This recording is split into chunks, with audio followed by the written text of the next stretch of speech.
तर नमस्कार मित्रांनो, सगळ्यात आधी सगळ्यांका गोकुळाष्टमीच्या आणि या पडणाऱ्या पावसाच्या हार्दिक शुभेच्छा।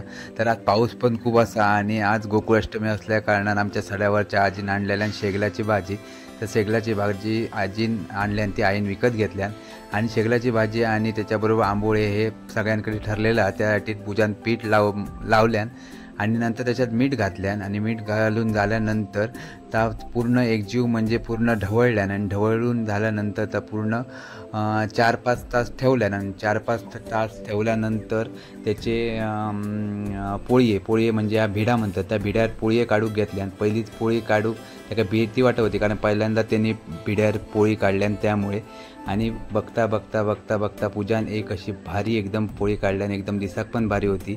आणि नंतर आजीन आणलेली भाजी आईन सुटी करून घेतल्यान, म्हणजे तिचे जे डेट असतात ते काढून नंतर आईन भाजी सुटी करून घेतल्यान।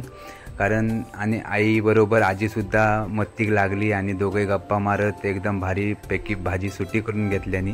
सुटी करून झाल्यानंतर ही डेट आणि एका साईड एक सुटी केलेली भाजी आईनंतर स्वच्छ पाण्यात 2 पाण्यात धुवून घेतल्या, कारण बारीक पानं असल्या कारणाने ती हाताक लागतच होती। आणि फायनली भाजीसुद्धा बनवून झाली आणि नंतर सगळ्यांच्या घराकडे आज बघूच नको होतो की शेगलाची भाजी आणि पोळी असतलेच। आणि नंतर पप्पांनी श्रीकृष्णाची आमची मूर्ती आहे त्या देवाऱ्यात श्रीकृष्णाच्या मूर्तीचं पूजन केल्याने आणि